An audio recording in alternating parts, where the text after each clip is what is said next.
Jo vinc d'un silenci antic i molt llarg, de gent que va alçant-se des del fons dels segles, de gent que anomenen classes subalternes. Jo vinc d'un silenci antic i molt llarg. Jo vinc de les places i dels carrers plens, de xiquets que juguen i de vells que esperen. Bona tarda, benvinguts a tots i totes a aquesta tercera sessió del cicle Jo vinc d'un silenci. La Remei Mona Puigvert va néixer a Sabadell el 29 d'octubre de l'any 1945. Filla d'una família de classe treballadora, va viure la seva infantesa al barri de Gràcia. Als 13 anys va perdre els seus pares i se'n va anar a viure amb uns oncles al barri de Can Fer. A l'edat de 14 anys va començar a treballar com a oficinista en el gremi de fabricants de Sabadell, on va estar 7 anys. Va cursar els estudis d'assistenta social a l'Escola de Formació Social Sabadell Terrassa a mitjans dels anys 60 i va exercir com a assistenta social de Càritas a barris de la nostra ciutat com Torredemeu l'any 1967 i Espronceda l'any 1971. Es va llicenciar com a assistenta social l'any 1970 amb la tesina Descripción General de la Vivienda y Problemas de Convivencia que de ella se derivan en la barriada de Torredemeu, on remarcava el problema del confinament i la massificació d'aquest barri, juntament amb l'esforç insuficient i lent de l'administració pública franquista per solucionar el problema de la vivenda. L'any 1973 va treballar a l'Hospital d'Infermetats del Tòrax de Terrassa. A nivell polític va militar a la clandestinitat, primer al FOC, Front Obrer de Catalunya, durant 2 anys, fins l'any 1970. I va entrar al PSUV a finals del 1971 i durant l'any 1972, partit en el qual va militar durant 18 anys. Al mateix temps va cursar estudis de dret i un cop finalitzats va obrir despatx a Terrassa i l'any 1976 s'integra en el col·lectiu laboralista Francesc Layret de Sabadell, on va treballar com a advocada de civil i penal. També va ser professora de dret civil i mercantil a l'Escola d'Empresarials de la Universitat Autònoma de Barcelona a inicis dels 80. L'any 1987 passà a les oposicions de jutge i va ser destinada a Badalona i posteriorment a Barcelona, en els jutjats de districte, primera instància, instrucció i audiència provincial. Actualment és magistrada del jutjat de vigilància penitenciària número 4 de Catalunya. És divorciada i té una filla i 2 nets. Quan vulguis, René. Tinc una filla que va néixer el 14 d'abril de 1972, és a dir, que va tenir punteria.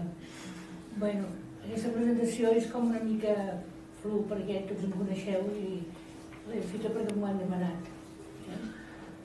Jo vinc aquí a recuperar la memòria perquè realment tots aquests anys que hem viscut nosaltres, pel tipus de convivència que teníem, pel tipus de situació política que hi havia, pel tipus de situació social, no hi ha escrits, no hi ha res redactat del dia a dia, de quan estàvem a la clandestinitat, de quan començàvem a treballar en els barris, de quan van haver-hi les primeres vagues, no hi ha ni fotografies, o n'hi ha molt poques. I llavors és veritat que si no es fa algun esforç i arreplegueu gent que tingui memòria, perquè com més trigueu pitjor, perquè cada vegada ens recordem menys coses, o ja li deia amb ell i que ara no sé si aquest any ja me'n recordo, he tingut que mirar papers perquè no me'n recordo dels anys, com no me'n recordo dels noms de la gent. Però bé, em sembla una bona idea i com que tampoc tenim ningú que ens pugui contradir, perquè la clandestinitat dèiem el que ens semblava i no hi ha actes ni hi ha res i hi havia com enfrontaments de partit, sobretot en alguns barris que ho explicaré, però no sortien a la llum, és a dir que hi havia una vida subterrània i hi havia una vida que es podia ensenyar, però el que realment funcionava o el que realment valia la pena era la vida subterrània, el que hi havia darrere de la paret, per dir-ho d'alguna forma. Bé, aquí ja us hem explicat una mica la meva vida. Aquí jo volia saber, perquè diu condicions de vida, lloc d'origen i motius socioeconòmics de la seva emigració. Jo no vaig tenir que emigrar perquè vaig néixer a Sabadell, Els meus pares sí que eren d'una migració anterior a totes, que és la migració dels anys 20, que hi va haver-hi aquí a Sabadell, que van venir gent d'altres parts de Catalunya i gent d'altres parts d'Espanya, amb un nucli bastant important, que eren els que venien de Múrcia. I quan jo era petita en el barri de Gràcia, eren treballadors catalans, però si n'hi havia algú de castellà, era un murciano.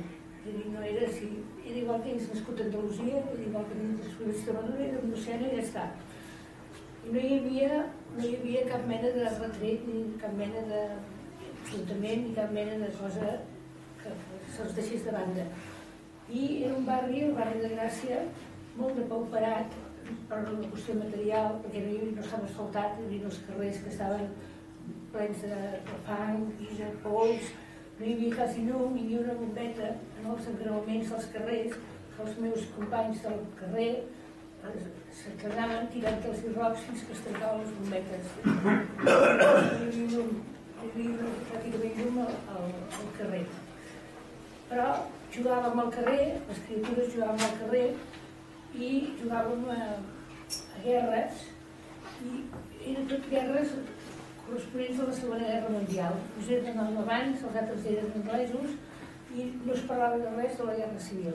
Però els veïns del barri de Gràcia sí que escoltaven la Pirinaica, que nosaltres no sabíem què era, però quan a les cases deien la Pirinaica ha dit tal cosa, la Pirinaica ha dit tal altra, fins un moment que ens vam enterar, vam saber que això era una emissora que des de Rússia enviava notícies en els republicans d'aquí perquè ho entessin, perquè sabessin que no estaven sols i per si se venia i es podia lluitar i es podia fer alguna cosa, doncs que donarien el ressò corresponent.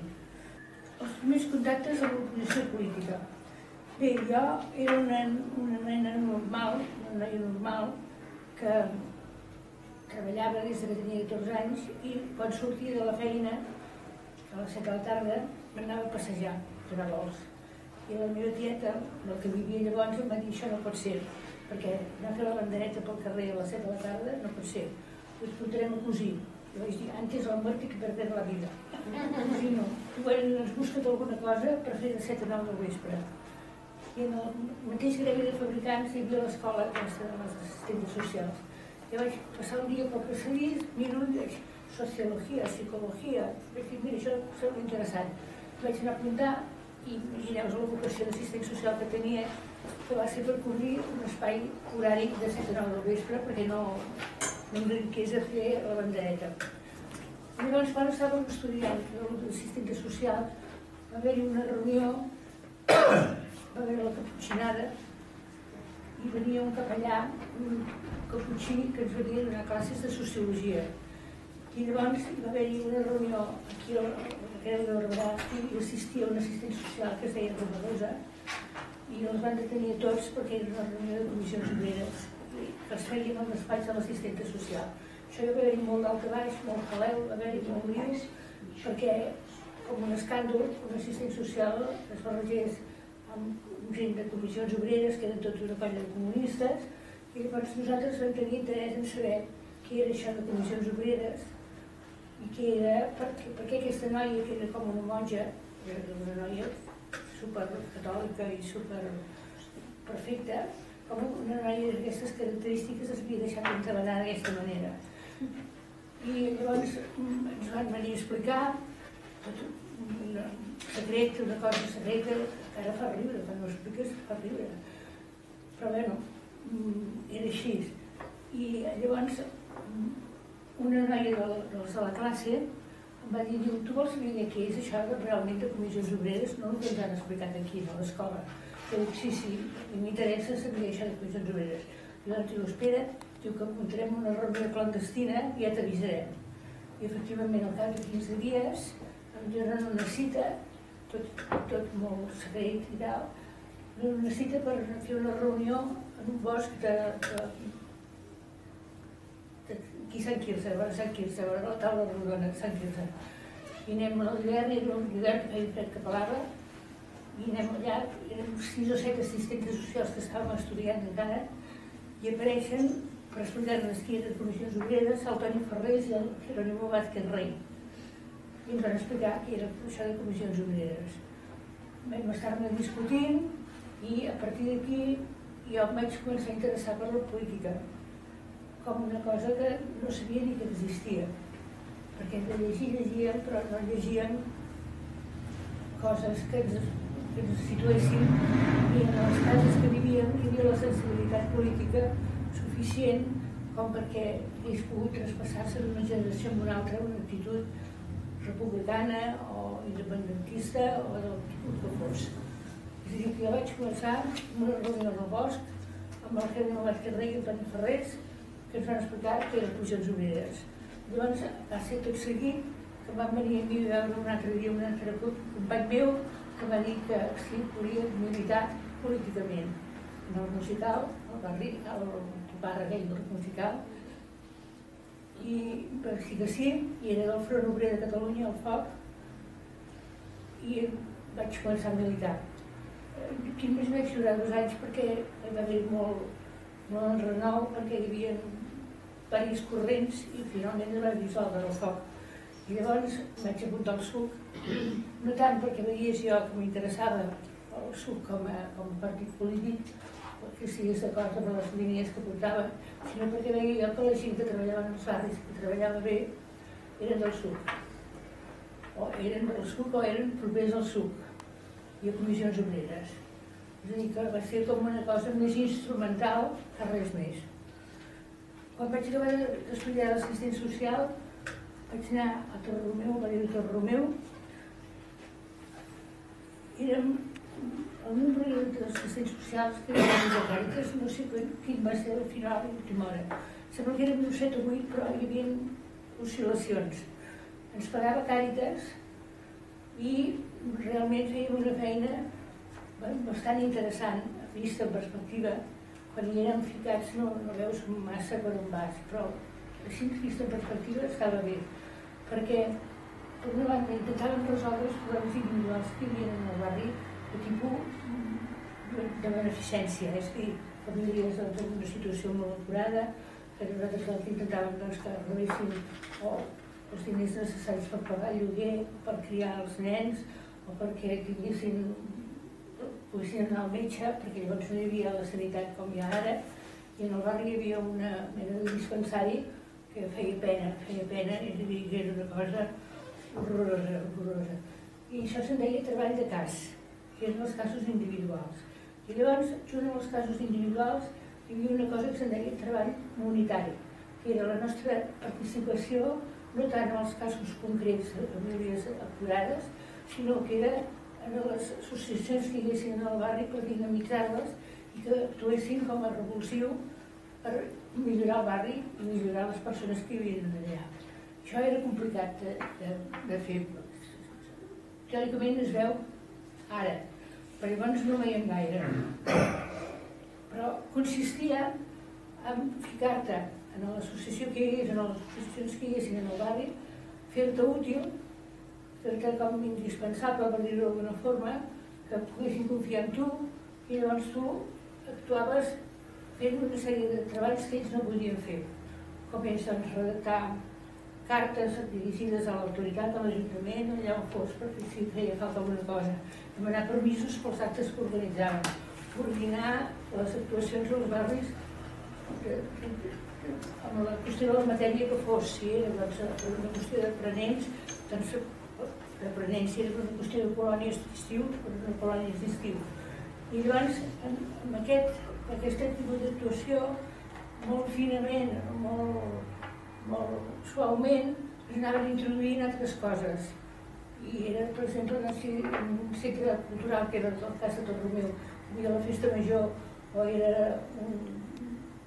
uns dies de festa, i podíem contractar sense pagar ni 5. Per exemple, ens va venir el senyor aquest que és molt...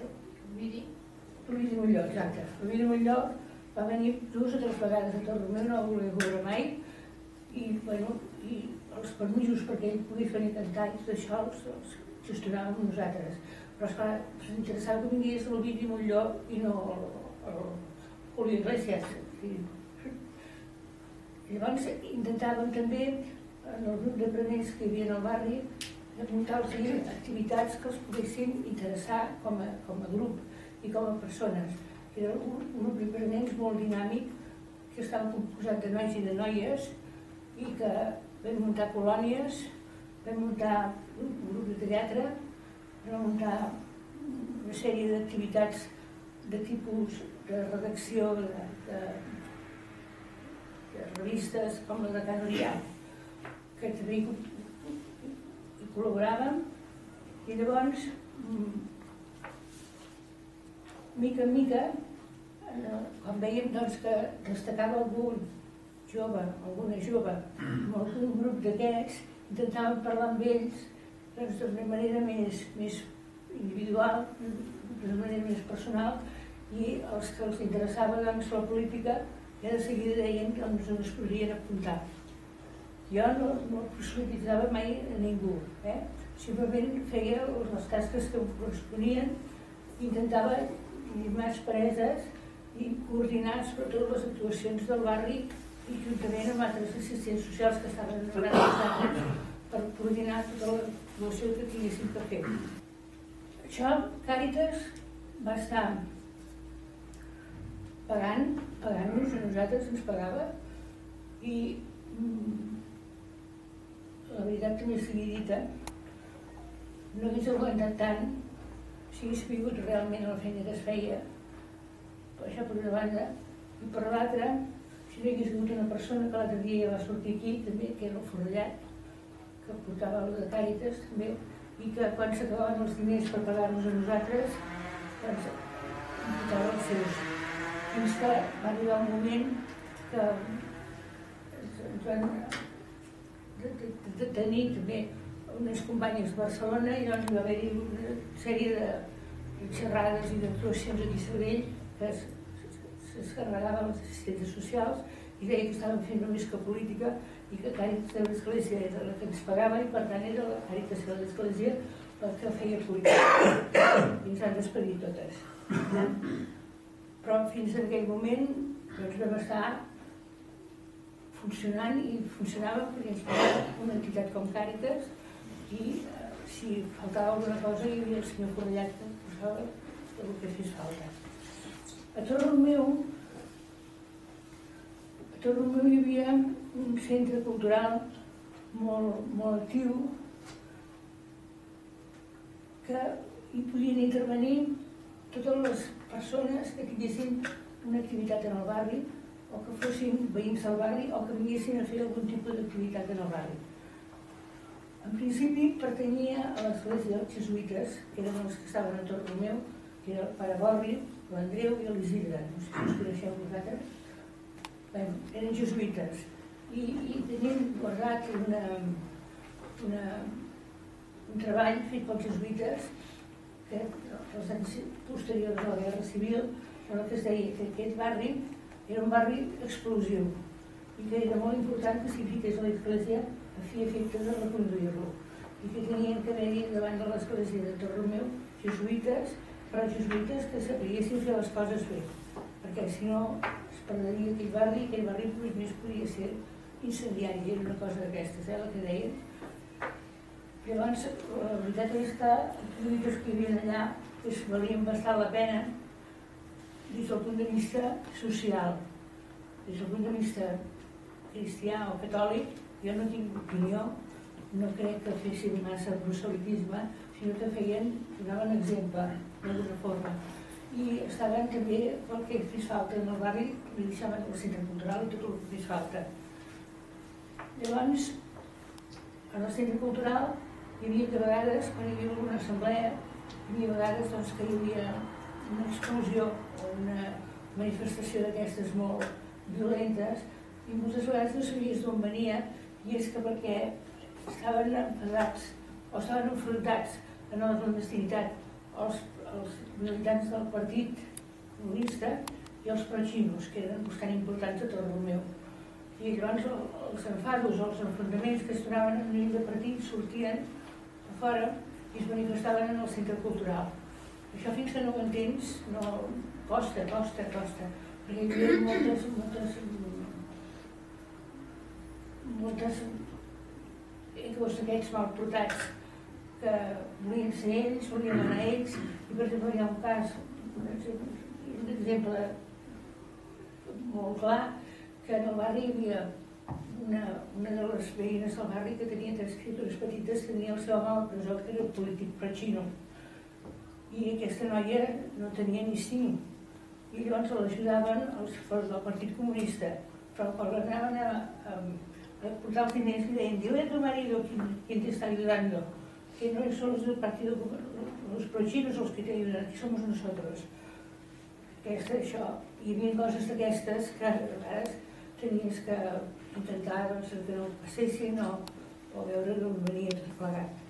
Perquè una de les raons que també hi havia mal ambient algunes vegades era per tota la qüestió de l'ajuda dels presos, que es movia bastant diner, es movia bastant diner perquè hi havia aquí en el centre de Sabadell gent de la burgesia que pagava religiosament cada mes per a l'ajuda dels presos. I llavors això hi havia una comissió que destinava a veure qui s'havia d'ajudar i qui no. I estava formada per gent dels diferents partits i nosaltres interveníem. Jo, per exemple, havia vingut a fer moltes vegades i recollir diners de la gent de la burgesia d'aquí que pagava i llavors els portaven a la comissió. Què fèiem en concret en els barris? En concret, què fèiem en els barris, a part d'aquesta activitat genèrica que he parlat? Hi havia l'activitat legal, aquesta que estava a la superfície, que era assumint tota la burocràcia, tota la qüestió de permisos, tota la qüestió de llicències, tota la qüestió de llibres de text pels nens de l'escola, si es necessitava, doncs, per novedats, es necessitava roba, llet o coses d'aquestes, era la qüestió burocràtica era important. La coordinació bàsica, coordinar les diferents actuacions i els diferents organismes del barri amb els altres barris i amb les associacions i organitzacions, amb els professionals, perquè per exemple feien venir que vinguessin a fer xerrades, doncs, per exemple, metges, arquitectes, professors, escriptors, sempre vigilant o mirant que fossin d'un caire determinat, és a dir, que servís per més coses, que vingués aquesta persona. Sempre ens vam trobar amb molta col·laboració i els feia molta gràcia a la gent d'anar a Torromeu, que era un barri molt espectacular des del punt de vista material, perquè estava tan recuperat que tothom li feia il·lusió. Hi havia un metge que es va apuntar a venir cada any, que explicava, feia un curs de relacions sexuals, que era boníssim, era boníssim perquè feia per grups d'edats, feia pels petits, pels adolescents, pels adults i per la tercera edat. Tenien un èxit, una cosa de por. I ell també li agradava molt venir. Vull dir que la qüestió de les activitats hi havia molta animació, vull dir que estaven bé. Llavors, quan s'havia de jutjar algú a Madrid, al Tribunal d'Ordre Públic, les famílies hi volien anar, lògicament, perquè a més es ventilaven molts anys de presó allà. I llavors es feien que ens deixaven cotxes, que això ho muntàvem nosaltres també, ens deixaven cotxes gent del centre de Sabadell i llavors nosaltres anàvem de xòfers o buscàvem xòfers perquè portessin a la gent a Madrid. I jo, per exemple, hi he anat 2 o 3 vegades, una vegada em van deixar 2 cavalls, que per arribar a Madrid, per la feinada que vam tenir. I llavors no hi havia autopistes ni hi havia res. És a dir, que teníem que fer les curses aquelles de Guadalajara amb una sensació que tenies que empènyer el cotxe perquè no pujava. Però bé, llavors la nostra coordinació es coordinava també amb la dels altres partits i l'Església, el clero, perquè en una mateixa base hi havia diversos grups que estàvem interactuant. I, per exemple, el que nosaltres coordinàvem per una banda, els capellans feien per l'altra, i aquí a Torromeu hi havia els jesuïtes, que hi havia un altre grup de gent que no eren jesuïtes, a Espronceda hi havia un capellà, però que era molt especial, que era el mossèn Dinamita, si se'l coneixeu vosaltres. Però bueno, ells també feien les seves coses, I llavors els altres partits igualment. Llavors, per exemple, a les manifestacions a Torromeu hi havia molta gent que era de dues localitats de Granada, Guadartuna i Pedro Martínez, que deien, i això no ho havia comprovat, deien que anaven junts a les manifestacions per pobles. Els de Guadartuna aquí, els de Pedro Martínez allà.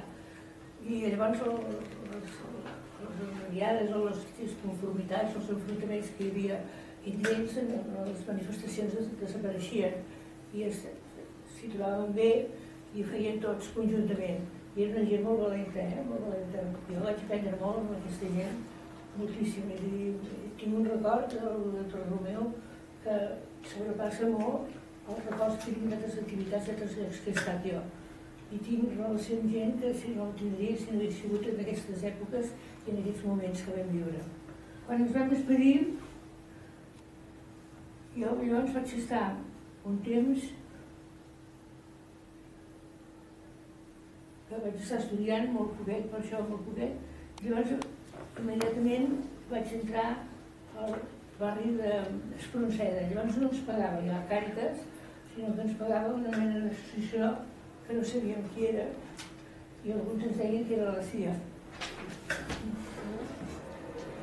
Jo no ho he sabut mai qui ens va pagar, No ho he sabut mai, anàvem a cobrar en un lloc, eren menys que les que eren de Càritas i no ens ficaven amb el que fèiem. I mira que a Espronceda hi havia molta feina a fer, però que era molt diferent de Torromeu. Així com a Torromeu era fet de casetes petites, que a més les portes estaven obertes sempre, i era de gent, això, de dos pobles de Granada, fonamentalment.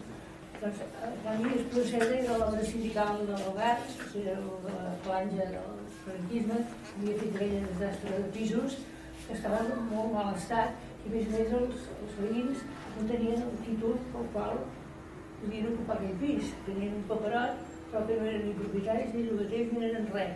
I s'havien anat venent els uns als altres, hi havia un jaleu impressionant, perquè no hi havia cap mena de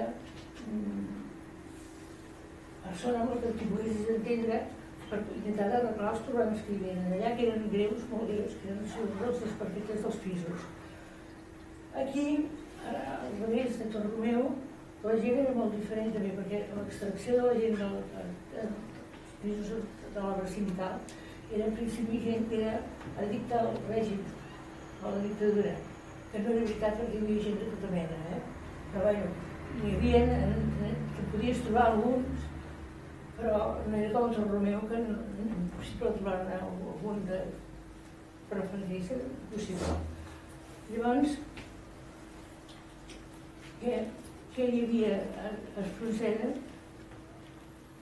No hi havia centre cultural i l'associació de veïns estava en mans d'una colla d'inútils i d'una colla de gent que no era eficaç, no era eficient i tenien una feinada important a fer. I llavors vam intentar que s'hi anés posant gent que valia la pena i es va fer tota una mena d'actuació que va durar molt temps fins que viatges a Madrid amb els responsables de l'obra sindical i depenia llavors d'això que era un problema també pels de Madrid tenir pisos en aquestes condicions i sense saber de què anava. Doncs vam lograr que mentre no repartien els pisos la gent va deixar de pagar. Va deixar de pagar, els lloguers que pagaven, la veritat que era poc important, però que s'ha estat anys i anys i anys que no van pagar fins que no es van arreglar els pisos i fins que no es van tenir el títol, que era com el títol de propietat. Que això ja no hi havia, però tots ho vam començar al principi. I a les reunions de l'associació de veïns venia la policia i ens deia que nosaltres controléssim allò, perquè si no controlàvem allò ens vendrien a detenir, perquè teníem que d'alguna manera mirar que no se n'anés de les mans. Allà no hi havia locals, a diferència de Torromeu, hi havia la parròquia, hi havia el capellà aquest, el mossèn Dinamita, i també ens ho deixava, jo deixava a l'associació de veïns, i no es ficava massa tampoc amb el que fèiem nosaltres. com els jesuïtes de Torromeu sí que tenien una actitud activa i volien dirigir, i de fet dirigien algunes vegades, aquest mossèn Dinamita d'Espronceda deixava la parròquia, deixava el local, i si feia falta alguna cosa que li diguéssim que llavors intentaria de trobar-ho. Aquí, per fer la qüestió dels pisos d'Espronceda, vam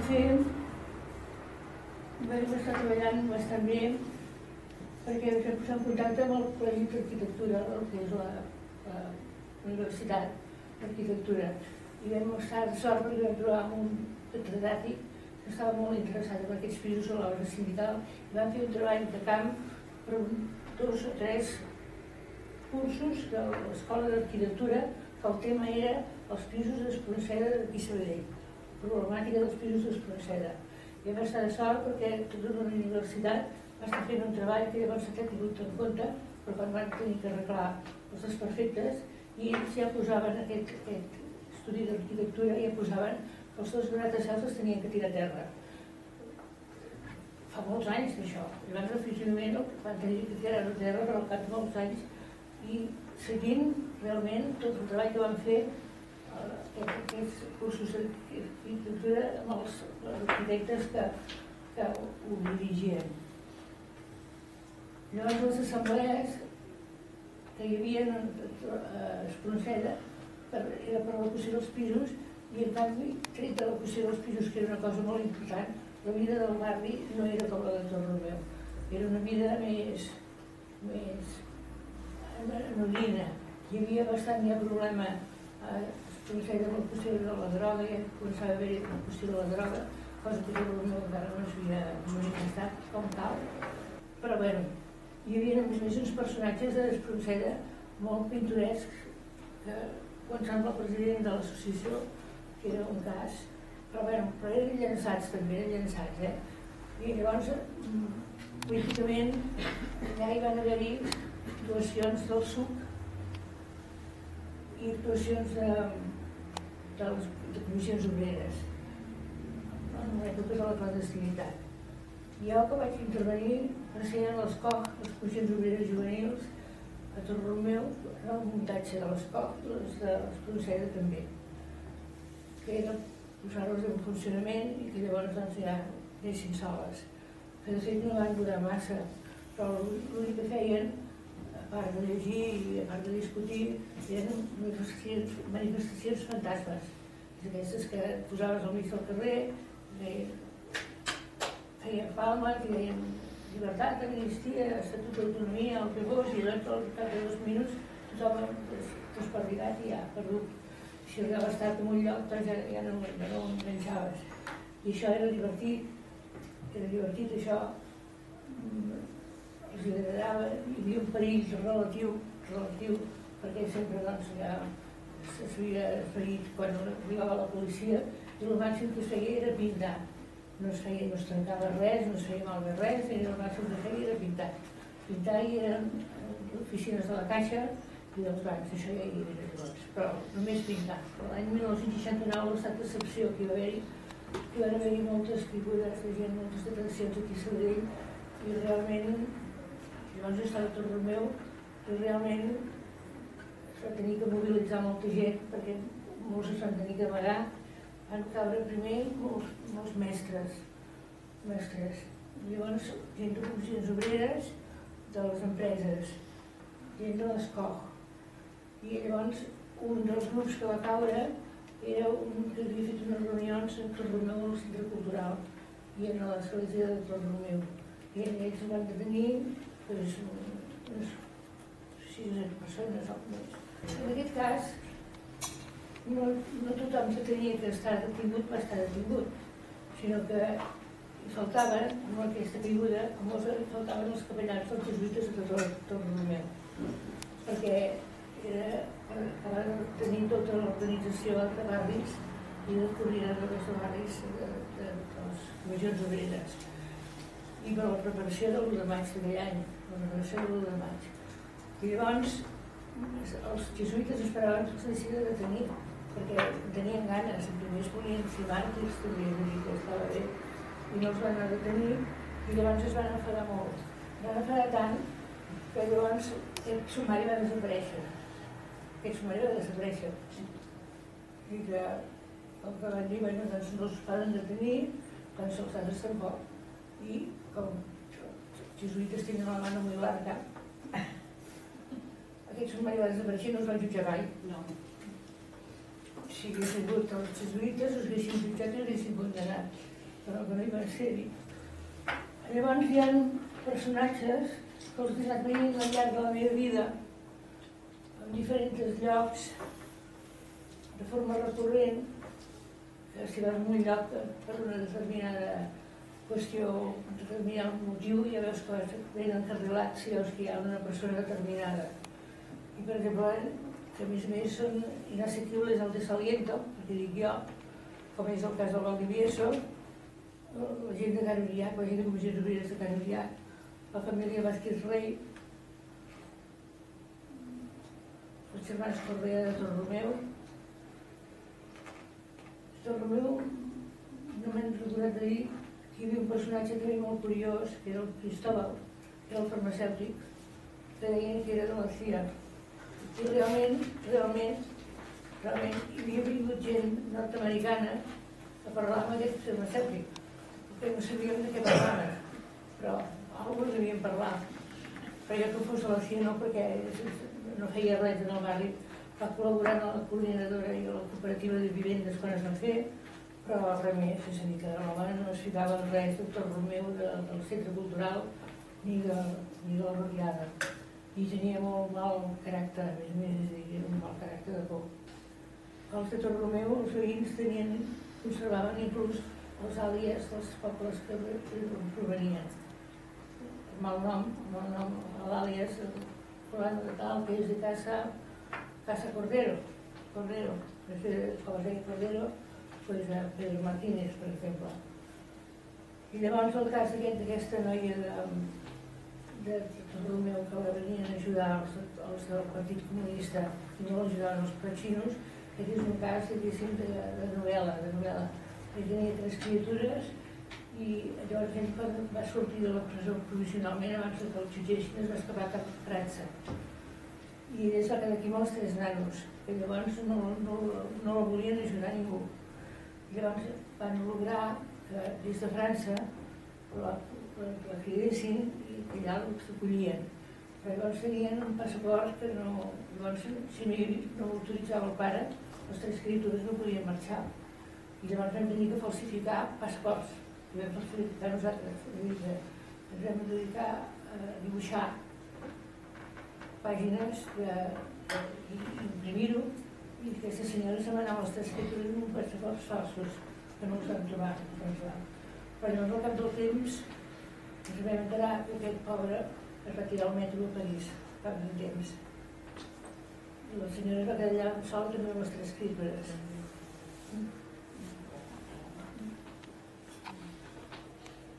Bueno, i no sé què més explicar. Miguel Romero Caballero va néixer a Villanueva de Algaidas, a la província de Màlaga, el 30 d'octubre de 1941. El seu pare era topògraf i la seva mare es dedicava a les tasques de llar.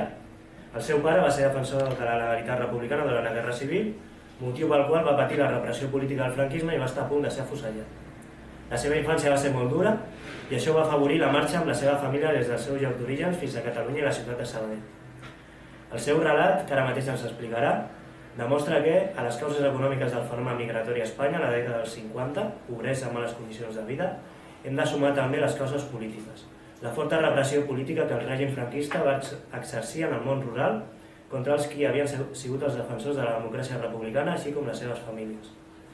La seva migració a Sabadell l'any 1953 va ser molt difícil també, evitant a la policia a l'arribada a l'estació. En aquells moments es seguia el protocol imposat per autoritats com el famós governador civil de Barcelona, Acedo Colunga, respecte a la gent emigrant d'altres zones d'Espanya. Aquest protocol era el de la immediata expulsió directa, el lloc d'origen d'on provenien després de passar pel pavelló de les missions emplaçat a Montjuïc. Aquesta era la crua realitat dels emigrants als anys 50. Ell i la seva família va poder-se instal·lar a la part alta de Torromeu, al Tibidabo, en un context de barraquisme i suburbialització a la perifèria de Sabadell. Va començar a treballar amb 12 anys i va realitzar diversos oficis mentre que a la vegada estudiava a l'escola industrial. Durant 2 anys va emigrar a Alemanya. Va conèixer la joc a finals dels 50, va fer alguns serveis al PCML l'any 1964 i l'any 1966 va ingressar al SUC i a Comissions Obreres. Va ser delegat de fàbrica d'ODAC, on va assistir a l'Assemblea Nacional de Catalunya de Comissions Obreres i en la seva formació. Va treballar a Trenzas y Cables de Acero, TICSA, Altos Hornos de Catalunya, SA Gros del Tinte i Aprestos, on va desenvolupar activitats sindicals a finals dels 60 i durant els 70, en defensa dels drets dels treballadors, que el van portar a ser inclòs dintre de la llista negra de la Brigada Político-Social local. Va formar part del Consejo Provincial de la Construcció i de la Permanent del RAM, i va participar a diversos congressos de comissions obreres a tot l'Estat, incloent el que va decidir la formació de comissions obreres en sindicat. Durant algun temps va ser secretari de la Construcció de Sabadell. I ja està. Cuando quieras, Miguel. Bueno, yo algunas cosas se me irán, pero perdonen que hable en castellano porque en catalán hablo, pero me cuesta más coordinar las cosas. Entonces, cuando yo nací allí en Villanueva de Gallén, allí la situación represiva que había a nivel general en todo el Estado después de la guerra, pues conocida por todos.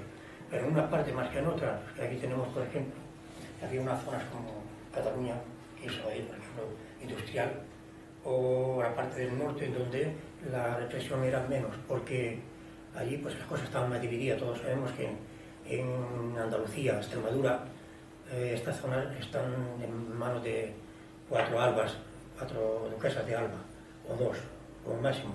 Y naturalmente había que pasar por terratenientes, que era lo único que había, y por tanto el hambre era muy, bueno, el orden del día de la clase trabajadora en términos generales.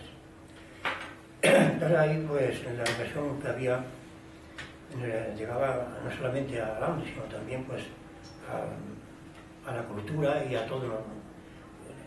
Entonces una de las veces estando, yo recibí en mí la tortura directa del franquismo en el colegio con 8 años, en la que pues un profesor, maestro que había, franquista, pues cantaba, nos hacía cantar el Carrasol 4 veces diarias, por la mañana, mediodía, la tarde y a la noche.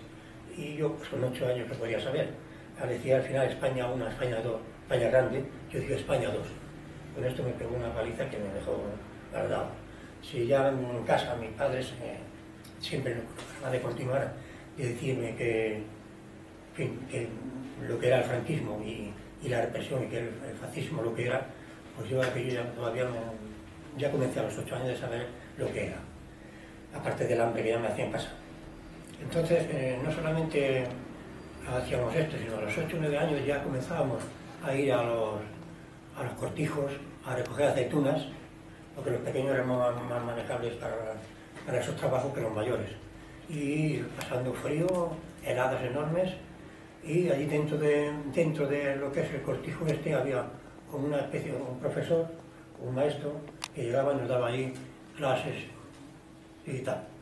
Cuando llegaba, por ejemplo, luego en el verano, que era la siega, pues nos íbamos porque normalmente la siega no la hacían para jornales, sino lo ajustaban a tanto esto, y una comunidad de familias o amigos, eran grupos, iban y lo segaban, y a partir de ahí pues cobraban un tanto. Entonces, pero le exigían sobre todo la limpieza de que las higas y todo esto no podía quedar ni una. Había algunos que sí, porque tenían animales que iban detrás comiéndose la mano. Entonces nos hacían ir ahí, bueno, nos hacían ir los padres, la familia, lo que tenían, a recoger las espigas para que los que estaban cegando pudieran adelantar más y ganar más dinero, porque luego venían las épocas flacas, las vacas flacas, en la que no había nada, ni jornales, ni nada. Y entonces había las cuestiones que había que hacer, era la continuación de tiempos. Entonces, cuando esto pasaba, ya en invierno y en épocas que no había, yo me acuerdo de mis hermanos cuando tenía 9 años de 10, que por la noche venían, había ruido, y yo veía a mi padre, mi madre, mis hermanos, que venían, los mayores, todos mojados, y que venían de robar. Y de robar, pues, garbanzos, o de robar aceituna, de robar lo que pillaban, para poder comer. Cuando tuve a los 10 años así, una vez íbamos, un hermano mío, mayor que yo y otro chico, de mi edad aproximadamente, por unos olivares con un saco. Y apareció la Guardia Civil, ahora unos canales se veían muy bien lo que había entrado vimos a la Guardia Civil que vino por allá y ellos nos vieron a nosotros. Comenzamos a correr enseguida, teníamos unos 9 años. Y cuando no parábamos, pues se dieron a tiros con nosotros, así descaradamente, a tiros, limpio. Y nosotros éramos críos, pues volábamos, no corríamos, volábamos. Nos metimos por unos barrancos, nos metimos barrancos abajo, cuando llegaron allí ya no nos encontraron. O sea, aquello fue una cosa que no tendría que volver a pasar.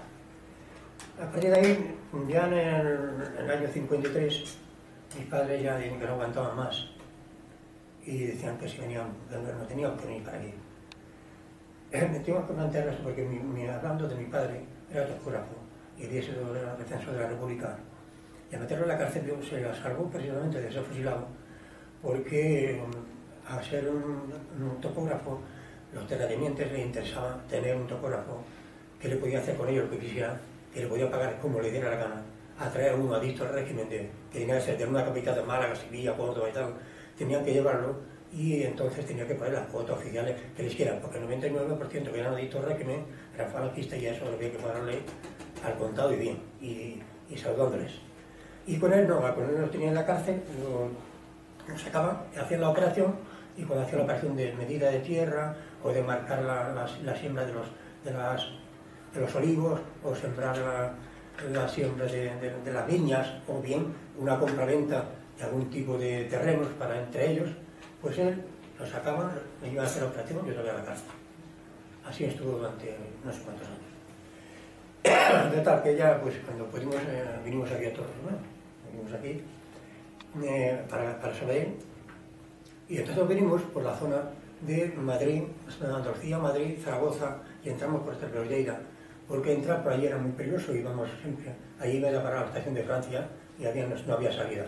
Allí te cogían la Guardia Civil, te llevaban, o sea, la policía, la política social, lo que fuera, te llamaban y le llevaban directamente a Montjuïc y en Montjuïc cogían y cuando tenían suficiente lo mandaban con un tren o a través de vuelta a sus orígenes.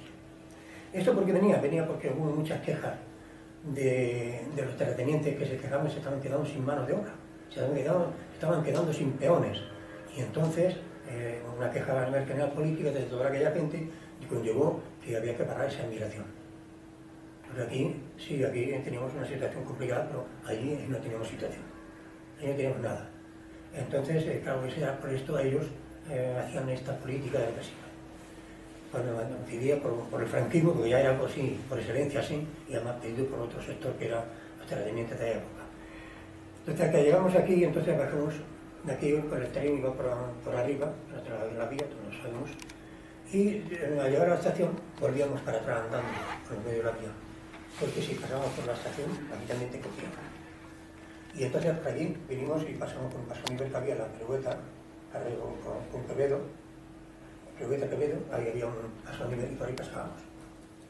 Entonces fuimos a vivir a casa de unos familiares de mi hermano, que tenía una casa con 2 habitaciones y tenía un montón de hijos, y nosotros pues, éramos otro montón, mi padre, mi madre y 3 hermanos más pequeños, porque nosotros estábamos fuera, uno estaba en la guerra de Disney, en la 53, de Disney, y el otro estaba en Asturias, trabajando en las minas.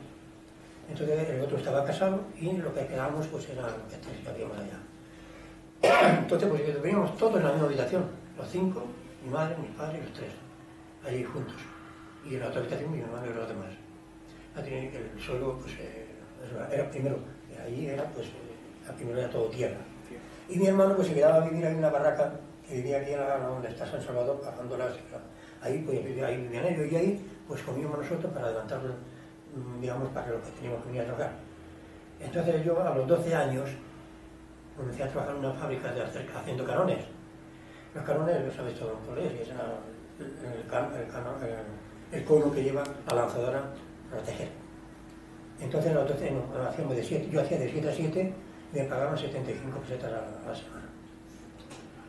Iba a Torromeo, allí abajo, casi a Torromeo, a la barraca, a comer, y allí me subía para arriba y luego me iba para abajo y así sucesivamente. Hasta los 14 años en la escuela industrial no pude entrar, entonces ahí estuve 2 años andando en estos conos y estas cosas, y a los 14 años entré a trabajar en un taller de mecánico que había la que se llamaba Martí Pero, que era su construcción de telares para tejer. Más bien le llamaban mañanes, eran mañanes, ¿no?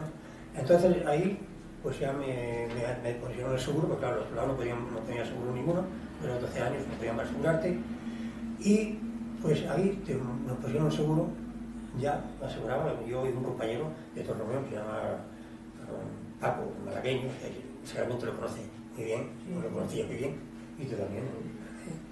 Y entonces pues yo entré primero, entonces él entró después, pero con el nombre de su hermano, porque no tenía 13 años, era un año menor que su hermano.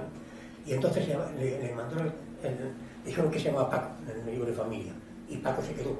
Yo tengo que tener mucho cuidado de no decirle llaman nunca Paco, o sea, porque se llamaba Paco realmente, pero su nombre era Ricardo, es su hermano, y entró a trabajar con un nombre falso, porque era mucho más grande que yo, con 14 años, era un tío.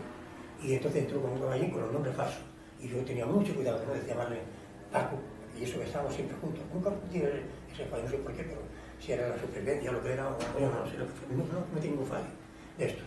Y entramos ahí, entonces yo iba a la escuela, íbamos a la escuela industrial por la noche. Yo iba a la escuela industrial y luego la teníamos ahí, pues, nos daban un cuarto de hora de las 6:30, ella trabajaba menos horas porque entrábamos a las 8, salíamos a las 12, entrábamos a las 2, luego salíamos a las 6:30 y nos íbamos a la escuela industrial. Ya trabajábamos menos horas, ya más seguridad social y todo, estaba más serio. Pero yo al año me salió la posibilidad de irme a otro taller. Ese taller pues era un taller también de mecánico que me pagaban el doble, a mí me pagaban ya 108 o 110 pesetas a la semana, y a mí me pagaban 200 y pico, ¿no?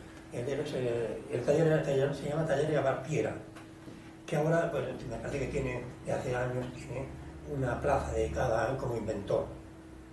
Estaba en la calle Alemania, número 75, en la calle Montserrat, perdón, número 75, y daba a la calle Alemania. Ahí pues entré a trabajar y seguí la escuela industrial también, yendo a la escuela industrial, pero ahí habíamos trabajando una cantidad de gente, sobre todo aprendices, habíamos 5 o 6 aprendices. Y estos 5 o 6 solamente íbamos a la escuela industrial 2. Un compañero que después se va a trabajar allí a UH, los 6, su hermano mayor y yo, íbamos a la escuela industrial, los demás no. Pero entonces ellos, los que no iban a la escuela industrial, se quedaban a trabajar hasta las 8, de las 6:30 hasta las 8, depende cuando terminaban de limpiar todo el taller, organizarlo todo y tal. Y ahí a ellos no les pagaban, y no les pagaban nada, se lo pagaban. Luego les daban un sobre aparte con una primita para ellos, que lo que hacía era corrompirlos, porque la mayoría, algunos de ellos fumaban y se iban por ahí a hacer cosas que en aquella época lo que tenía que estar en la escuela industrial o en otra escuela. Pero bueno, y entonces yo, cuando venía vacaciones, yo no hacía eso, yo lo que estaba en la escuela industrial. Pero cuando venía vacaciones, o venía Semana Santa, Navidad, ¿qué hacía? Pues yo me negué a hacerlo. A los 15 años yo me negué a hacerlo porque creía que no debía hacerlo simplemente, ¿no? Pero no sé, que venía ya de la represión anterior y ya tenía suficiente experiencia con 15 años para eso, pero yo me negué. Y entonces tenía que obligar un cuarto de hora más tarde, que era el que me daba la empresa para ir a la escuela industrial. Pero a los 2 días, cuando volví, después de las vacaciones de Navidad, a negarme eso, cuando volví, pues me mandó a llamar, como me decía un delegado, los delegados verticalistas, todos, estaban al servicio de ellos, me llamó y me dijo, ¿en qué te llama el señor Pablo? Pablo Valpiera. Fui para allá, me dijo que estaba despedido. Y me dije, ¿por qué? Porque no cumplía con lo que ellos me exigió. Y decidieron fuera. Luego ya me metí a trabajar en varios sitios, como estuve trabajando en una empresa de transporte, después me metí en una empresa un prestamista de Barcelona, trabajando en esto de la calefacción, y a los 18 años me fui a Alemania. Y en Alemania, pues, la verdad que no conocía mucha oposición allí, en Alemania no había mucha. Había gente, sí, había exiliados, pero los exiliados eran sociales, no eran exiliados políticos, eran sociales porque la mayoría era gente que tenía, pues, había tenido una vida muy mala, y todavía la parte de Andalucía, esto hablo del año 59, 60, pues que todavía pasaba mucha hambre por esa zona, y se iban la mayoría de Murcia, de todas partes de España, sobre todo de Galicia y de la parte del sur. Entonces lo que iba de allí eran más bien los exiliados, eran sociales, no políticos.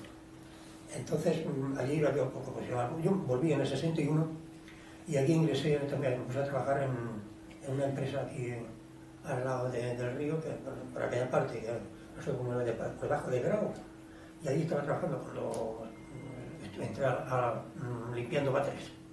¿Por qué? Porque había sitio para ir a trabajar, incluso en talleres y tal, pero nadie quería contratar a un chico que estuviera a punto de ir al servicio militar. Y yo estaba a punto de ir al servicio militar, como consecuencia no me han metido. Y tuve que irme allí pues, a un prestamista, que también era otro prestamista, que cobraba la empresa unas horas y me la pagaba con el parcial. Y ahí pues entramos a trabajar, yo entré limpiando váteres, hasta que vino la riada vino en el 62. Por cierto, eso, pues, entonces ya nos pusimos a trabajar, pero la construcción, el mismo prestamista, hacía todo. Y eso, pues entonces hicimos la construcción, trabajando allí, y ahí estuvimos trabajando hasta que me fui al servicio militar. En esa época yo ya había contactado con algunos miembros del Partido Comunista. Algunos había tenido alguna entrevista con ellos, alguna reunión con ellos. Había Luis Sánchez, que era hermano de otro Juan Sánchez, que le daban Juan Mentira. Y eso se sabe, lo conocerá más de uno de los que hay aquí, que era un histórico de Sabadell. Y entonces este hombre, pues siempre, cuando me veía, me decía, ven, me llevaban un día a escuchar la Pirinaica. Y yo tenía ganas de tener contacto. Entonces me presentó a unos chicos allí, que fue Paco Malagueño, a Montar Zapata, que luego se fue a Francia, a varios compañeros. Y estuve en algunas reuniones con ellos, pero no... Luego hubo unas redadas allí muy grandes y cogieron a ellos, cogieron unos cuantos y... Total, que yo ya me fui a servicio militar y dejé de tener contacto con ellos. Bueno, en el sentido político, claro, militante tal. Pero militar así fuertemente dentro no estaba. Era cuando ya estaba el ML, cuando estuve yo en el Partido Comunista Marxista-Leninista, entonces estuve con ellos en algunas reuniones, pero tampoco llegué a configurar mucho dentro de las células que había. Pero en Romeo, cuando precisamente Romeo estaba diciendo que pues eso de la asignatura católica, ahí fue donde yo tuve a esa edad de 15, 16 años, tuve contacto con la primera aventura católica de allí, y estuve en una temporada con ellos, invitándonos, podíamos hablarlo un poco más abierto, y yo encontré allí una parte de apoyo, ¿no? De algo que faltaba, porque no había otra cosa. Hasta que yo cuando ahí pues estuve, hasta que me fui prácticamente a Alemania, pues tuve más o menos contacto con ellos. No muy fuerte, pero tuve contacto con ellos también. Cuando salí del servicio militar, pues entonces ya me marché a vivir de Torre Romeo. Había pasado ahí bastante tiempo, la riada, que habíamos dejado antes de hablar de ella, la riada fue una cosa muy espectacular, muy cruel, porque nos encontramos solos, aislados totalmente de todo Sabadell, pero es que nadie aparecía por allí. Ni policía, ni bomberos, ni guardia civil. Ahí no aparecía ni Dios, para nada. Podían dar la vuelta para la salud y entrar, pero no aparecía ni nadie, aunque estábamos nosotros. Entonces la primera riada fue muy fuerte, pero la segunda nadie la comentaba. Y la segunda fue más fuerte todavía, fue la noche de posterior. Lo que pasa es que el cauce del río estaba ya hecho. Fue cuando la parte de la condición de Suneo, o como se llama aquello, se fue para abajo, casi todo y tal. Ahí tuvimos que coger y hacer nosotros mismos, los jóvenes de allí, hicimos una especie de grupos permanentes de artenes que estaban vigilando si pasaba algo para ayudar, todos los gente joven que habíamos. Y apareció uno, también joven, que había un barrio San Nicolau, la parte de allá de Romeo, en la que se estaba llevando toda la tierra, y se estaban llevando casas casi, se estaban a punto, se habían quedado algunas colgando. Pues allí nos metimos todos en medio, que venía una cantidad de agua de la parte de San Nicolás por la parte de arriba, que hay otra cañada grande, pues ahí en medio nos metimos todos y sacamos a toda la gente que había en San Nicolás y los metimos para los colegios. Y no apareció ningún bombero, y no apareció un policía, ni guardia civil, ni nada. En cambio, posteriormente, cuando la riada, sí que apareció Franco y todo rápidamente, allí al Grau, que a mí me mandaron a dar la vuelta por la ODA, porque no me dejaban pasar por ahí. Si quería ir a mi casa con él, esa era la no se olvida. Ahí apareció el ejército, que hizo patentes para el Grau, para el otro, para todo, que pero para la gente del pueblo, del barrio, ahí no aparecía nadie a ver qué es lo que pasaba. Bueno, ya vamos al año 64, cuando murió mi madre, entonces nos tuvimos que marchar a repartir la familia que quedaba. Mi hermano más pequeño que yo, mi hermano, mi padre y yo. Hemos ido aquí a Campo Amor y ahí pues seguí haciendo alguna cosa para el Partido Comunista Marxista-Leninista, que fue como llevar, haciendo algo como mensajero. Fui a llevar alguna mochila, a traer una mochila de Barcelona, tal, cosa que no sé ni lo que, no sé, cada uno no sabía ni lo que había, la verdad, pero bueno, que yo no tuve más relaciones con ellos. Luego, cuando salió el FRAC, todo esto, y yo no me parecía muy... Entonces, yo por el 64 entré a trabajar a la Coca-Cola y bueno, me paré por temporada. A partir de ahí seguí fuera y comencé a trabajar un poco en la construcción con un hermano mío que era yesero, pero no me convencía. Aprendí el oficio, pero no me convencía. Y ya en el 66, pues yo vivía en la calle Reyes Católicos, me había casado y vivía allí, con compañera Teresa. Y allí ya a los 66 entré a trabajar, al año 66 entré a trabajar, entré en la UDAG, en la UDAG, allí arriba. Y que decir tiene que allí la UDAG pues estaba resabiado la dirección de una huelga que había tenido el año 64, 65, 29, 65, parece que era. Tuvieron una huelga hacía 2 días, una huelga, y entonces ellos, los contratos mínimos eran de 6 meses, y era que comportarte muy bien, si no, no te hacían fijo.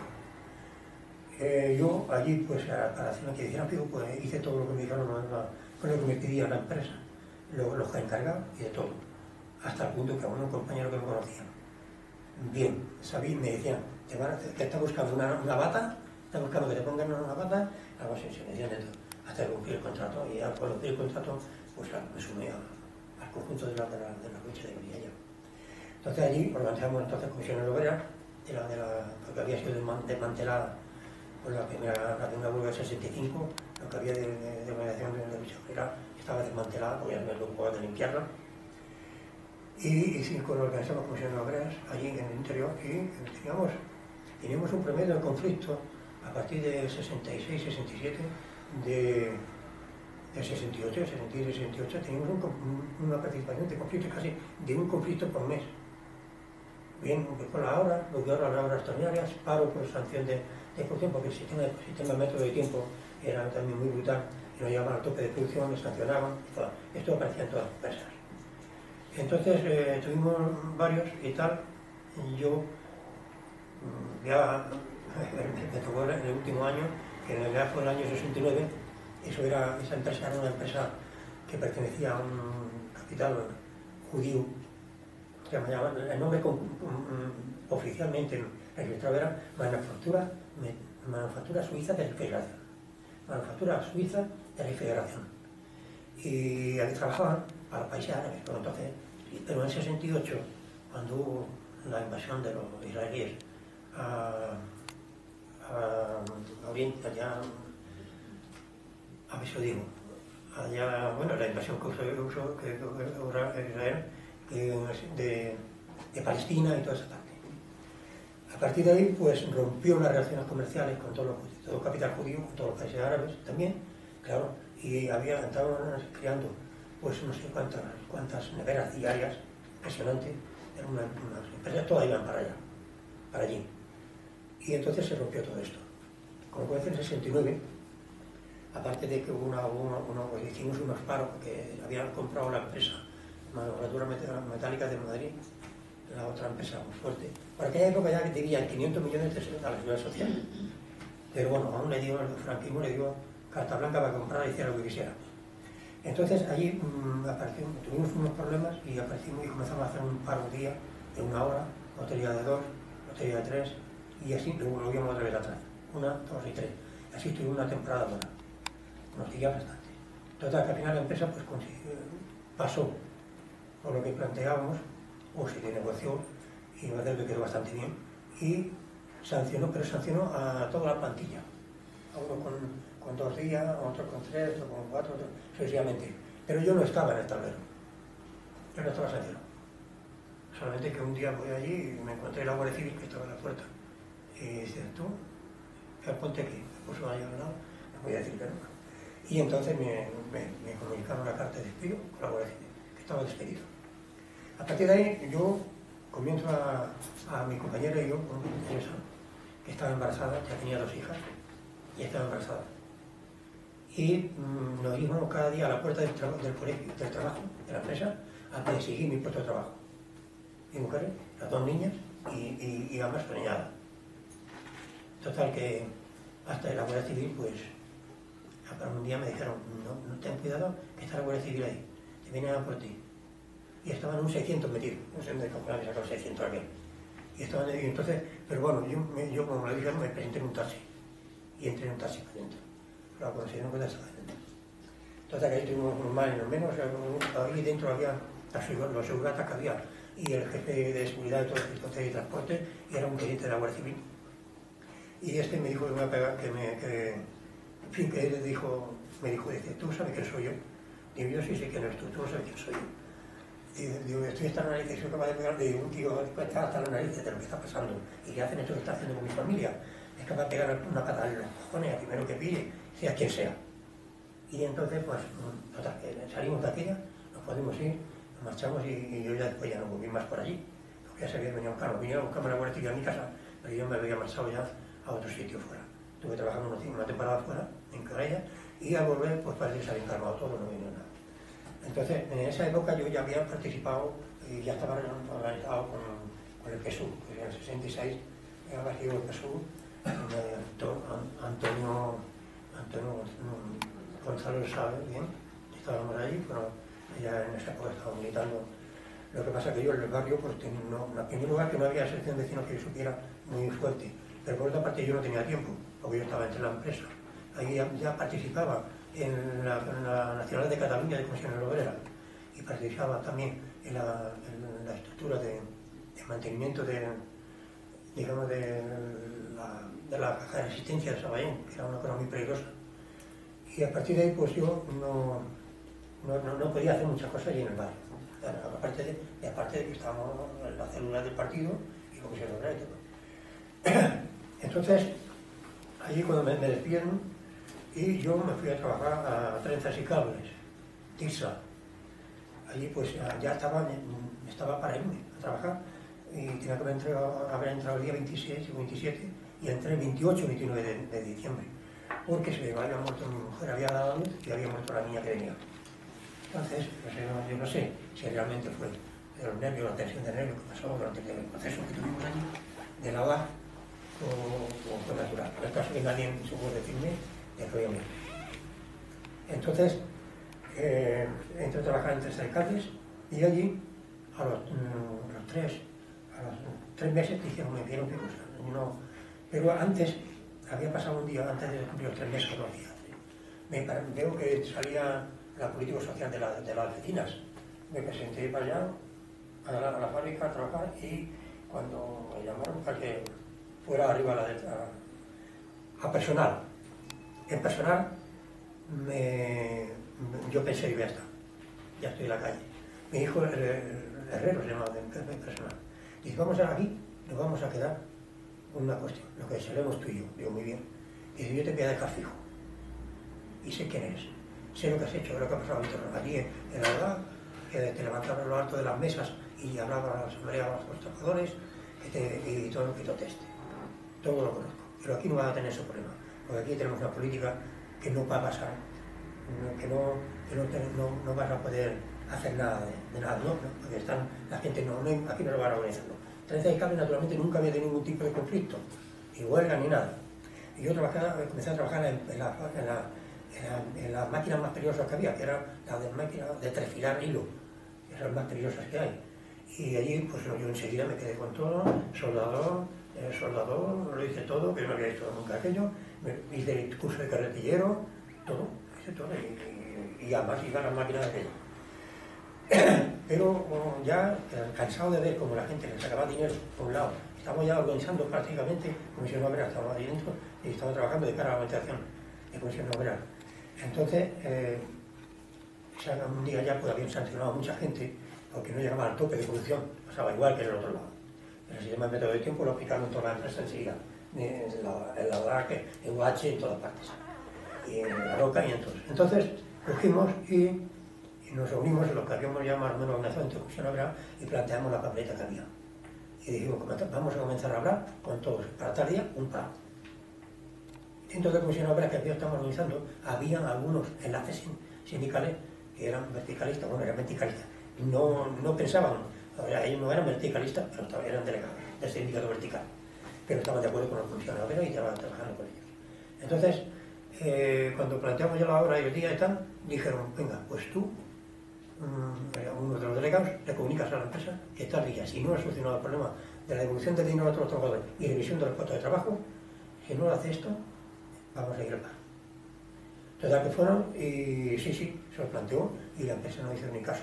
Y entonces llegó el día, y nosotros habíamos trabajado mucho y teníamos la cosa segura de que estaba el paro realizado, se hacía. Entonces apareció uno de los jefes diciendo aquí, de paro nada, aquí eso es un farol que se han tirado. Pero llegó la hora y se paró todo el mundo. Entonces le hicieron temblar un poco, que nunca había pasado ahí. Viene, a cabo de un par de horas que estamos parados, y nos viene un delegado de la empresa y dice que está de acuerdo en devolver el dinero y revisar todos los puestos de trabajo, menos el mío. Claro, los trabajadores no querían, eso venía a hablar. Digo, no, me parece muy bien. Digo, nosotros no comenzamos diagnóstico, nosotros comenzáis a trabajar. Ellos quieren, lo que ellos quieren es que haga de un problema personal mío, un problema colectivo, no. Vosotros comenzáis a trabajar, que cumplan lo que ha acordado, y yo por ahí les denunciaré por diferencia de cantidad. Y le pongo una matadura y punto. Bueno, al final también me lo dieron a mí. Pero esto fue para junio, julio, y cuando venimos de vacaciones, cuando venimos de vacaciones, voy a buscar mi ficha y no estaba. Ya estaba y me dice, me llama el portero que había, dice, sube arriba que te están esperando. Estaba toda la cúspide de la empresa allí. Bueno, pues os despido otra vez. Sobre la calle. De allí pues me voy a traer la construcción, comencé a trabajar en ella como pude y a partir de ahí pues seguía alternando en eso y cuando veía que las cosas se acababan volví otra vez a otra empresa. Entonces después volví a trabajar en Sociedad Noemio Bros, que era del tinte y apresto, que estaba en la calle Diego, que era hasta afuera. Y ahí pues tenía un contrato también de 3 meses o así, y lo pasé en que de fijo. Pero me detuvieron, que eso pasaremos después, me detuvieron, nos detuvieron en el ramo del agua a 6 u 8 o 10, nos cogieron. Estaba Bravo, estaba Antonio, que había una asamblea que teníamos en Calrú, una reunión que teníamos en la iglesia. Y estaba también otro compañero, Antonio Romero, en fin, habíamos 8 de ellos, no me acuerdo de todos los nombres. Y entonces al volver cuando estuve detenido, fue cuando, bueno, ya voy a entrar en detalles, nos detuvieron y mandaron a Barcelona, fuimos detenidos, fuimos a Barcelona a la Modelo. Nos defendió precisamente el compañero de Remey, Antonio nos defendió. Bueno, sí, también estaba ahí vosotros, un grupo, que no había, ese grupo. Y entonces, al salir de allí, pues nosotros vivimos como una semana, 10 días. A ver, nos echaron fuera. Y una multa, a unos de 2.000, otros de 10.000, pero no pasamos por el Tribunal Orden Público, no nos pasaron para allá. Entonces, pues no teníamos cargos, los cargos eran judiciales, pero la multa. Y al volver, yo me habían despedido. Ya la empresa, pues voy a ser a trabajar y me despido otra vez. Voy al sindicato vertical y en el sindicato vertical voy allí y cuando voy a poner la denuncia me dice uno de los conserjes, que era un franquista, un facha, además, terminado, Contreras concretamente, me dio el nombre porque ahí no lo quise poner porque esos elementos no tienen que estar en ninguno en papeles. Pero a mí, conmigo me avisó, me dijo, Miguel, vete de aquí. Digo, bueno, ¿qué pasa que me vaya de aquí? Y no es tú para decirme que vaya. Hazme caso, es un consejo que le doy. Porque, digo, ¿pero por qué? Dice, porque han avisado que hay un aviso de bomba y tú has salido de la Modelo, porque no sabía muy bien que había salido de la Modelo el sábado. Y eso era un martes. Dice, y van a ir a por ti. Tú, el que coja, más directo, el que coja, van a por ti. Y entonces cogí y me fui. iba con un compañero que se llama Vicente, de Pueblo Nuevo, y le dije, Vicente, yo vi que bajaba García con unas cuantas policías y otras secretas, bajaban para abajo y yo le dije, oye, vete para abajo pero no corras, pero sepárate de mí. Y yo me fui para un lado y él se fue para otro. Y yo me fui a los Toledates, el cine de historia que hay, y ahí apareció García con toda la previa a buscar. Yo había pedido una cerveza o algo así. Y me dice, tú, ven aquí. Digo, yo, y él sí. Y bueno, déjame que me termine de tomar la cerveza, ¿no? Dice, ven para acá. Y me fui para allá, donde estaba la entrada, las carteleras y el bar. Y me dice, ¿tiene el carnet de identidad? Digo, sí. Me hace, no, ¡lanza las manos!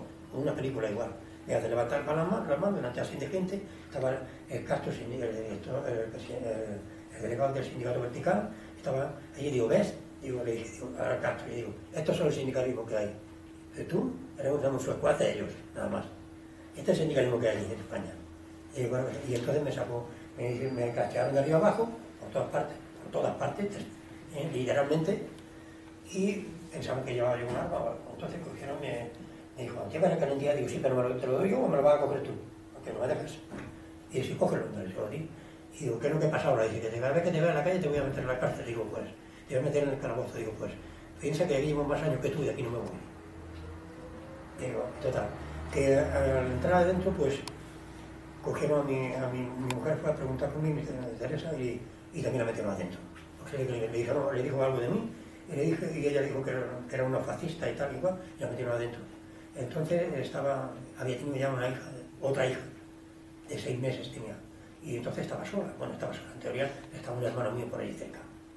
Y los otros le seguían porque ella le dijo a la juez, no sé quién sería el juez, me parece que no sé quién sería el juez. Y entonces no sé si era mío, o estaba aquí, me he olvidado, o no estaba, y ya esto era en el año 72. No sé si estaba aquí. Y le dijo, sí, ¿verdad? Y entonces le dijo, suéltala, le dijo a la policía, y más le que a la cría no le pase nada.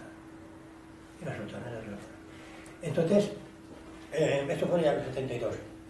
Pero antes, yo ya en el año 70, estábamos en un piquete de 3. No sé si había alguno más, pero no me acuerdo de bien. Pero sí me acuerdo de algunos de ellos, que era Juan Justicia, ¿cómo se llama? Juan L, creo, Juan L, y el otro era José Raya, que se llamaba Chachuco, el nombre de guerra, lo llaman Chachuco. Y ellos, estaban los tres, eran en el año 70 con el proceso de Burgos, y entonces ligamos el proceso de Burgos con el convenio de la Constitución y estuvimos tirando octavillas. Y nos cogieron. Bueno, cogieron a ellos los dos. A mí no, a mí me cogieron porque yo quise. Porque yo me metí para adentro, arriba, que donde estaba la cooperativa de la vivienda, y yo tenía un piso solicitado ahí, como socio de la cooperativa, y aproveché, me metí adentro del bloque y me subí arriba que tenía las oficinas. Me metí a la oficina y estuve hablando con ellos, pregunté por el piso, a ver cómo estaba, esperando a ver, y yo vi por la cartelera, por la cristalera cómo lo cogía, se lo llevaba. Digo, a esto le van a pegar palos hasta que digan quién es el otro que digo, los otros que iban con él.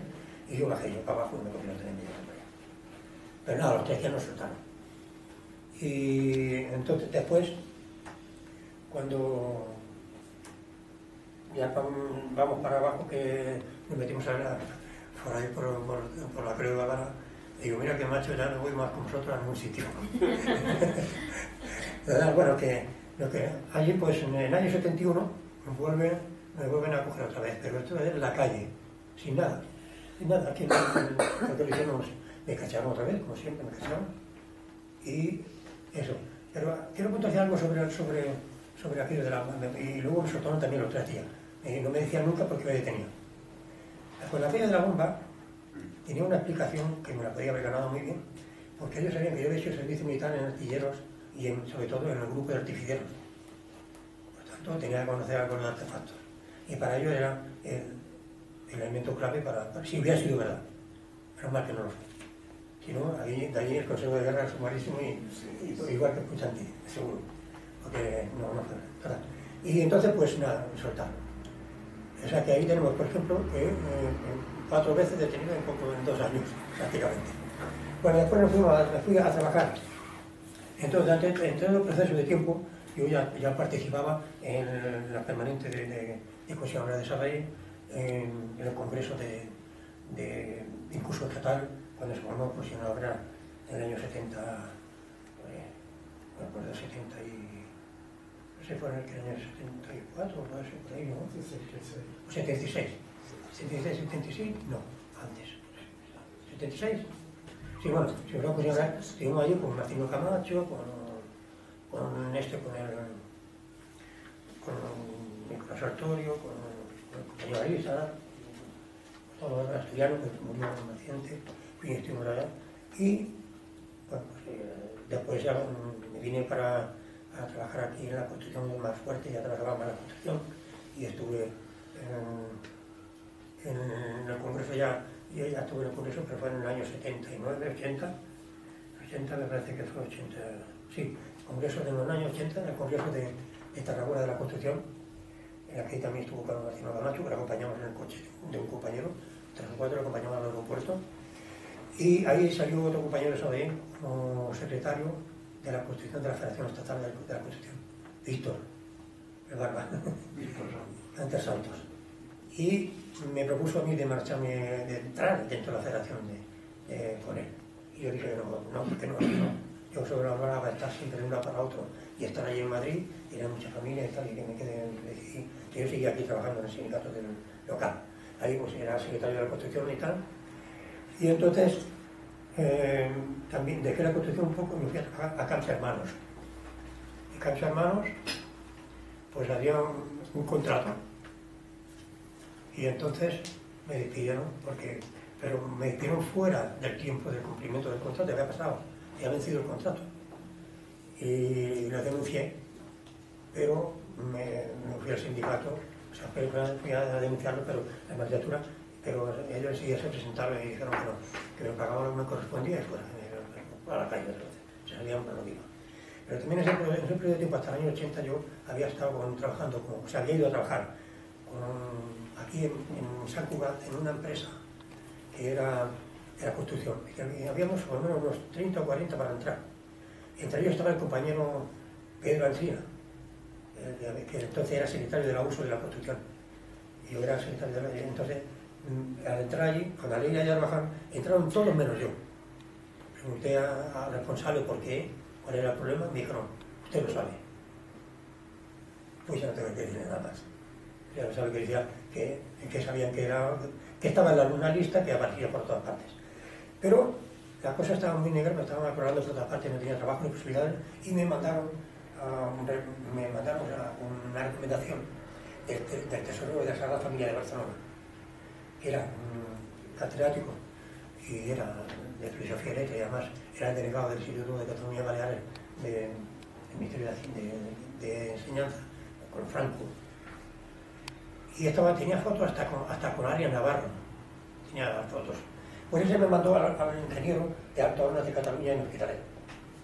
Allí, cuando fui, más contento, en Hospitalet me tuve que ir a trabajar. Voy para allá y cuando voy a entrar con toda la documentación, me recibe el ingeniero y me dice que no puedo entrar a trabajar. Digo, vamos a ver si el señor Moya, que se llamaba el catedrático este, me ha recomendado a usted.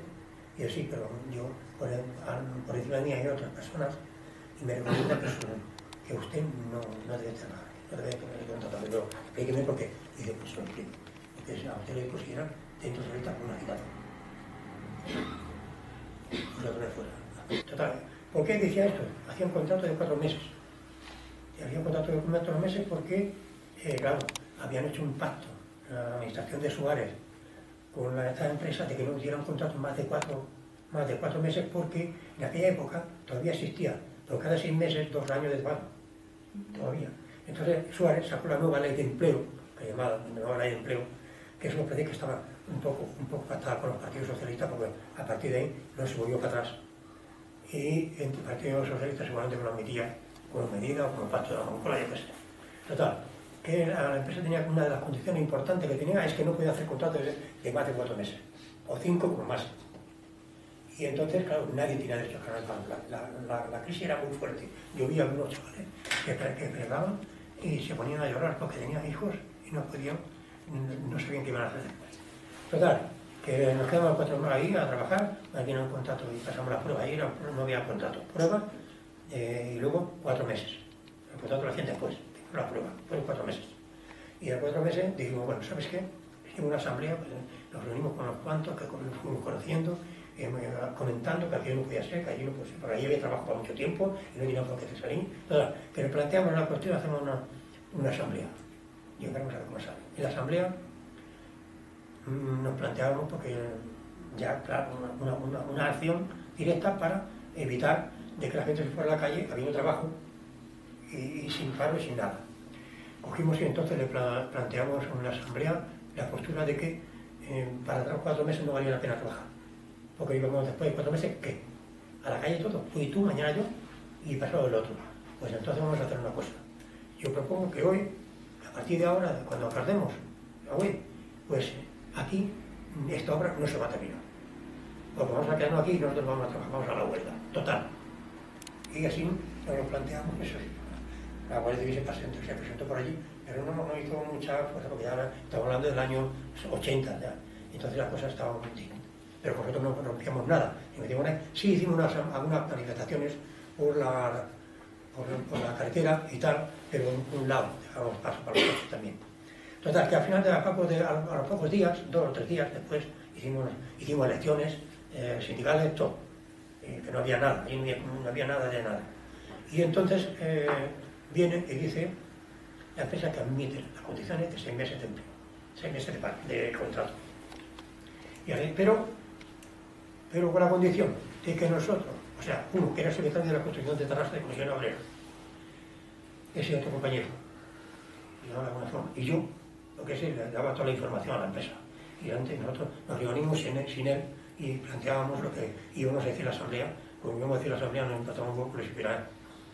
Entonces íbamos y nosotros, y ese compañero, después le comunicábamos lo que nosotros vamos a hacer. Y luego le contaba a toda la empresa. Total, que la empresa admite eso, pero con la condición de que aquel otro compañero, los tres, nos paga hacer el contrato de 6 meses y nos paga, pero no podemos ir a la obra. Así tuvimos hasta cumplir el contrato de 6 meses y nos fueron pagando y cada mes, pero no podíamos ir a la obra. Los otros compañeros que estuvieron allí, pues muchos de ellos se quedaron 2 años y pico trabajando. Algunos hasta que terminó la final.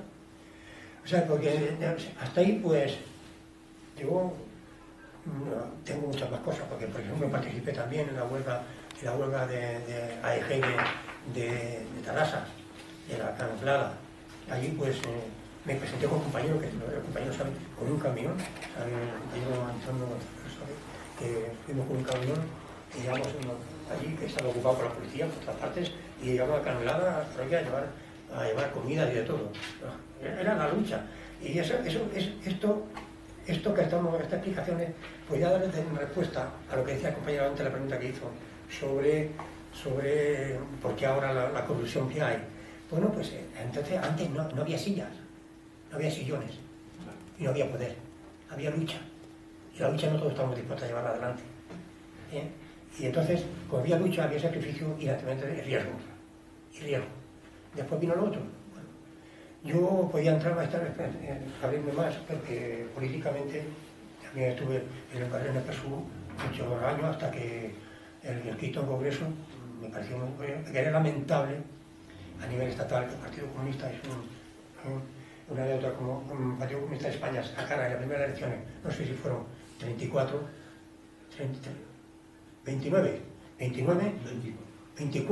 y de aquí, de Cataluña, eran 15 o 16 o 18. Y se preocupó más de eliminar los términos marxistas-leninistas del quinto Congreso y cargarse el quinto Congreso y cargarse el PSOE como se lo cargaron, que de preguntarse qué había pasado en el resto del Estado español para no conseguir nada más que 5 votos. 5 o 6 o 10, es igual. No, parlamentarios. ¿Qué había pasado en Extremadura? ¿Qué había pasado en Andalucía? Que ahí, con el hambre que había habido todo el tiempo y con una gente totalmente con tendencia de izquierda, ahí no habían conseguido ningún voto. Eso nos lo preguntaba el señor amigo Carrillo y compañía. Y el Guti. El mundo se lo preguntó después, cuando ya era tarde. Porque también participó y después se volvió a entender las cosas. Pues eso da explicación a muchas cosas. Jo vinc d'un silenci antic i molt llarg, de gent que va alçant-se des del fons dels segles, de gent que anomenen classes subalternes. Jo vinc d'un silenci antic.